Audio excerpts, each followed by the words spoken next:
vous pensez depuis tout à l'heure à tous ces produits qui vous font saliver. Et là, je vais me retourner vers Nani Seman, parce que Nani, vous êtes israélienne, vous avez vécu pendant des années en France avec un mari français qui, quand vous êtes revenu en Israël, vous a dit « Chérie, il y a plein de produits que j'aimais en France que je ne trouve plus ici. » Et c'est comme ça que cette histoire a commencé.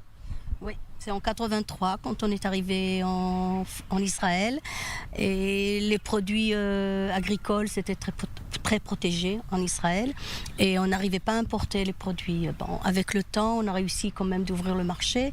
Il y avait de véritables barrières à l'origine. Le gouvernement israélien ne laissait pas ou très peu de produits d'importation. Oui. C'était interdit d'importer du tout des produits laitiers, interdit d'importer du chocolat, de l'huile, de tout. C'était rien que des produits israéliens et c'était très protégé. En 97, on a réussi d'ouvrir le marché.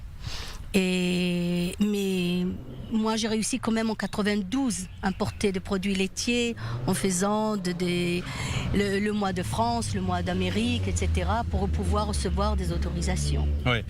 Est-ce que l'israélien a les mêmes goûts que le français? Les Israéliens, ils ont un goût beaucoup plus européen que, par exemple, américain. Les Israéliens, c'est intéressant, on pense qu'ils sont toujours influencés par la culture américaine, c'est pas vrai en fait. Oui, pour ce dans qui est la de la culture, gastronomie, dans la mentalité, oui. Ouais. Mais le goût, c'est très européen. Ils aiment beaucoup le goût français, le goût italien, le goût espagnol. Et ils s'adaptent beaucoup. Par exemple, le chocolat suisse, c'est le numéro 1. Mais c'est pas le chocolat américain. Ouais. Et bien sûr, le fromage, c'est le fromage français. C'est surtout ça, pas le fromage d'ailleurs. Hein. Donc il est sollicité dans le monde entier, y compris en Israël. Là, on a quelques exemples de produits. C'est quoi votre plus grande réussite? Je crois que pour les fromages, aujourd'hui, vous représentez 40% du marché israélien, c'est ça? Environ 40% du marché, non, pas du marché israélien, des spécialités. Alors,